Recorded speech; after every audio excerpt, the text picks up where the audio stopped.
Sa video na ito, pag-uusapan natin ang mga latest balita sa mundo ng Philippine basketball, at dalawang topics ang ating pag-uusapan ngayon. Una ay ang maaring blockbuster trade sa pagitan ng Blackwater at ng Magnolia. At sino-sino ang mga big names na maaring involved dito, at pag-uusapan din natin ang patungkol sa big news para sa Barangay Ginebra, ang manlalarong maari nilang makuha for next year's PBA draft.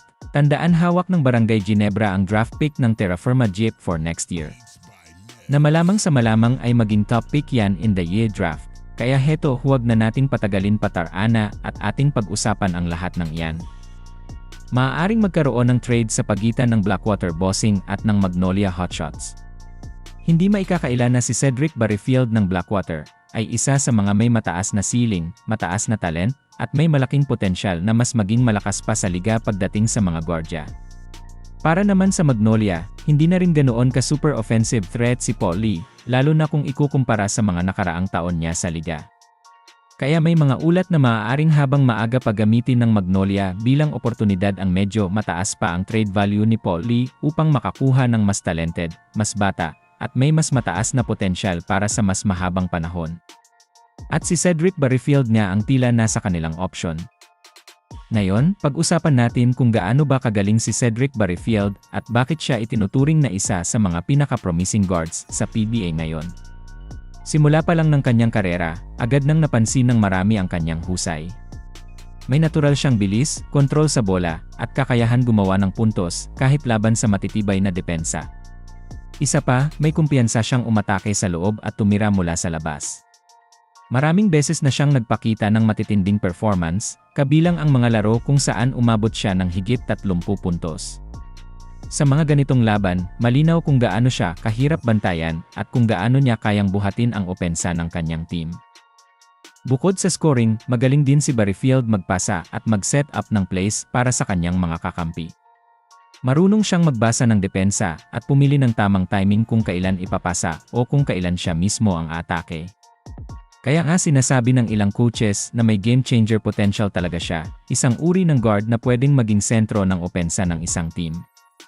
Hindi lang siya basta scorer, kundi leader din sa loob ng court. Kung sakaling matuloy man ang trade at mapunta siya sa Magnolia, malaking bagay ito para sa koponan.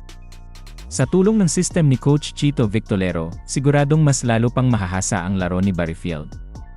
Makakakuha siya ng tamang gabay at oportunidad para ipakita pa ang buong potensyal niya.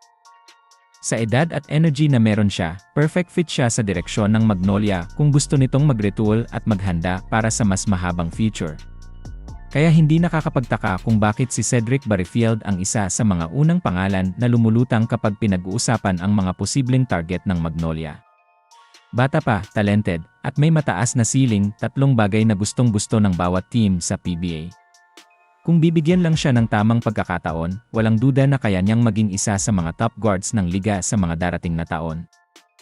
Matapos ang trade sa pagitan ng Barangay Ginebra at Terra Firma Jeep, kung saan napunta si Maverick Ahanmisi sa Terra Firma kapalit ng first round pick sa susunod na draft, maraming fans ang nagsabing sobrang jackpot talaga ng Ginebra sa deal na ito. Bakit? Kasi malaki ang chance na maging top pick ang draft pick na yon, lalo na kung titignan natin ang history ng Terra Firma na kadalasang nasa mababang pwesto sa standings.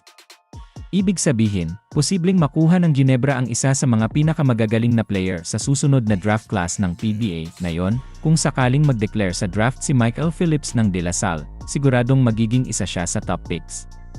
Ang laro ni Phillips ay bagay na bagay sa pangangailangan ng Ginebra ngayon. Isa siyang solid big man na may lakas, energy, at hustle sa ilalim. Sa college pa lang, kilala na siya bilang isa sa mga pinaka-hardworking players sa BA.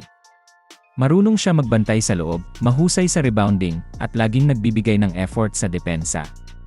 Pero hindi lang siya pang defense, kaya rin niyang gumawa ng puntos sa ilalim at minsan ay tumakbo sa fast break gaya ng isang guard. Kung titignan ang kasalukuyang roster ng Ginebra, medyo manipis na ang kanilang big man rotation kumpara noong panahon ni Greg Slaughter at mas batang Japeth Aguilar. Sa ngayon, si Japeth pa rin ang pinaka-maaasahan nila sa loob, pero hindi na rin maitatanggi na nagkakaedad na siya. Ilang season na lang siguro bago siya tuluyang magretiro. Kaya magandang desisyon para sa Ginebra na mag-invest na habang maaga pa. Dito papasok ang importansya ng pagkakaroon ng player tulad ni Michael Phillips. Kapag nakuha siya ng Ginebra, makakakuha sila ng bigman na may mataas na energy, mabilis bumaba sa depensa, at laging handang lumaban sa ilalim.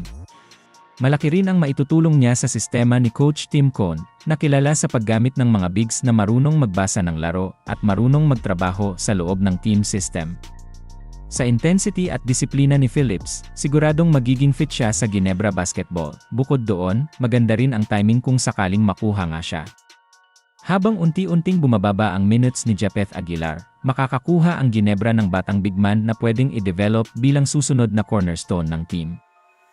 Kung makakasabay siya sa mga veterans tulad nina Scottie Thompson at Christian Standhardinger, mas lalong magiging balance at matibay ang lineup ng Ginebra sa mga darating na taon. Sa madaling salita, kung magkataon niya na makuha ng Ginebra si Michael Phillips, parang jackpot na uli para sa kanila. Isang player na may puso, lakas, at potensyal na magdala ng bagong enerhiya sa ilalim. At sa sistemang may kultura ng panalo, tulad ng Ginebra, tiyak na mas lalong lalabas ang galing at kumpiyansa ni Michael Phillips sa PBA. At ayun na nga mga KAPBA fans.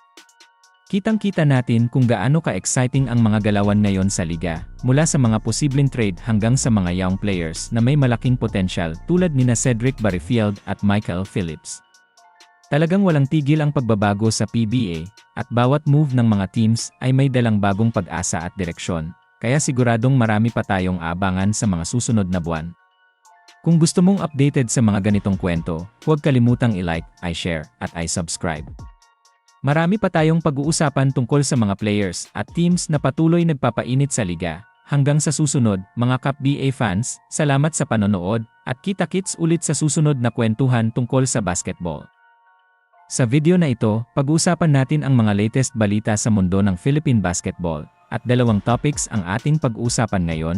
Una ay ang maaring blockbuster trade sa pagitan ng Blackwater at ng Magnolia. At sino-sino ang mga big names na maaring involved dito. At pag-uusapan din natin ang patungkol sa big news para sa Barangay Ginebra, ang manlalarong maari nilang makuha for next year's PBA draft. Tandaan, hawak ng Barangay Ginebra ang draft pick ng Terra Firma Jeep for next year. Na malamang sa malamang ay maging top pick yan in the year draft. Kaya heto, huwag na nating patagalin pa Ana at ating pag-usapan ang lahat ng iyan.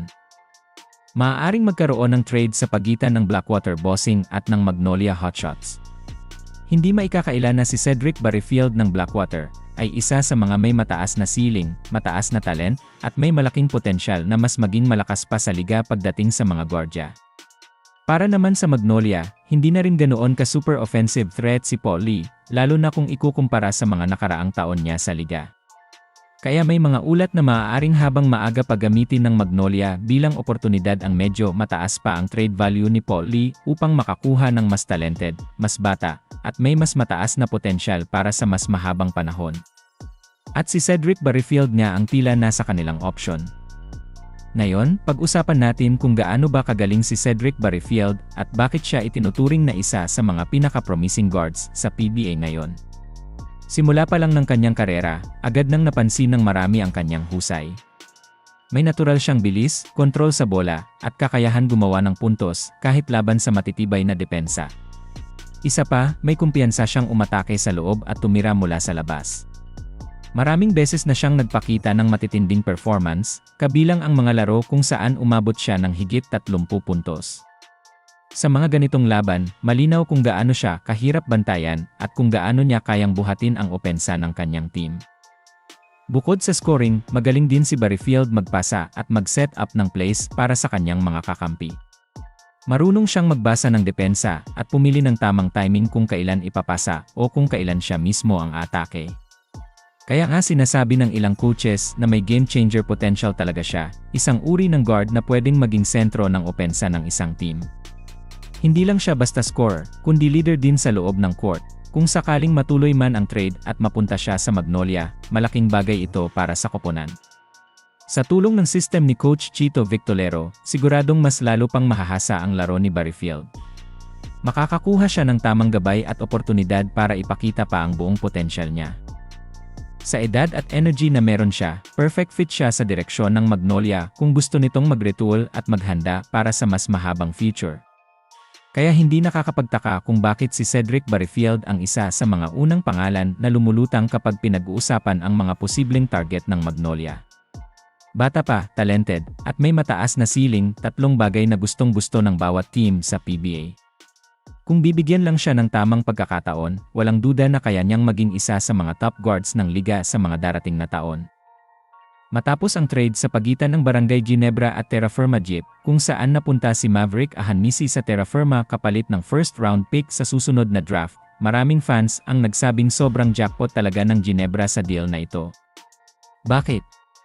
Kasi malaki ang chance na maging top pick ang draft pick na yon, lalo na kung titingnan natin ang history ng Terra Firma na kadalasang nasa mababang pwesto sa standings.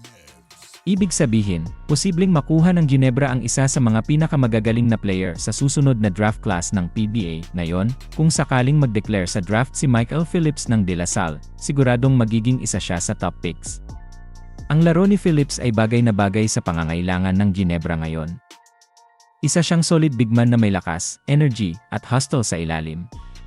Sa college pa lang, kilala na siya bilang isa sa mga pinaka-hardworking players sa BA. Marunong siya magbantay sa loob, mahusay sa rebounding, at laging nagbibigay ng effort sa depensa. Pero hindi lang siya pang defense, kaya rin niyang gumawa ng puntos sa ilalim at minsan ay tumakbo sa fast break gaya ng isang guard. Kung titignan ang kasalukuyang roster ng Ginebra, medyo manipis na ang kanilang big man rotation kumpara noong panahon ni Greg Slaughter at mas batang Japheth Aguilar. Sa ngayon, si Japheth pa rin ang pinakamaaasahan nila sa loob, pero hindi na rin maitatanggi na nagkakaedad na siya. Ilang season na lang siguro bago siya tuluyang magretiro. Kaya magandang desisyon para sa Ginebra na mag-invest na habang maaga pa. Dito papasok ang importansya ng pagkakaroon ng player tulad ni Michael Phillips. Kapag nakuha siya ng Ginebra, makakakuha sila ng big man na may mataas na energy, mabilis bumaba sa depensa, at laging handang lumaban sa ilalim. Malaki rin ang maitutulong niya sa sistema ni Coach Tim Cone, na kilala sa paggamit ng mga bigs na marunong magbasa ng laro at marunong magtrabaho sa loob ng team system. Sa intensity at disiplina ni Phillips, siguradong magiging fit siya sa Ginebra basketball. Bukod doon, maganda rin ang timing kung sakaling makuha nga siya. Habang unti-unting bumababa ang minutes ni Japheth Aguilar, makakakuha ang Ginebra ng batang big man na pwedeng i-develop bilang susunod na cornerstone ng team. Kung makakasabay siya sa mga veterans tulad ni Scottie Thompson at Christian Stan Hardinger, mas lalong magiging balance at matibay ang lineup ng Ginebra sa mga darating na taon. Sa madaling salita, kung magkataon niya na makuha ng Ginebra si Michael Phillips, parang jackpot na uli para sa kanila. Isang player na may puso, lakas, at potensyal na magdala ng bagong enerhiya sa ilalim. At sa sistemang may kultura ng panalo, tulad ng Ginebra, tiyak na mas lalong lalabas ang galing at kumpiyansa ni Michael Phillips sa PBA. At ayun na nga mga KAPBA fans. Kitang-kita natin kung gaano ka-exciting ang mga galawan ngayon sa liga, mula sa mga posibleng trade hanggang sa mga young players na may malaking potensyal tulad nina Cedric Barrefield at Michael Phillips. Talagang walang tigil ang pagbabago sa PBA, at bawat move ng mga teams ay may dalang bagong pag-asa at direksyon, kaya siguradong marami pa tayong aabangan sa mga susunod na buwan. Kung gusto mong updated sa mga ganitong kwento, huwag kalimutang i-like, i-share, at i-subscribe. Marami pa tayong pag-uusapan tungkol sa mga players at teams na patuloy nagpapainit sa liga. Hanggang sa susunod, mga KAPBA fans, salamat sa panonood, at kita-kits ulit sa susunod na kwentuhan tungkol sa basketball.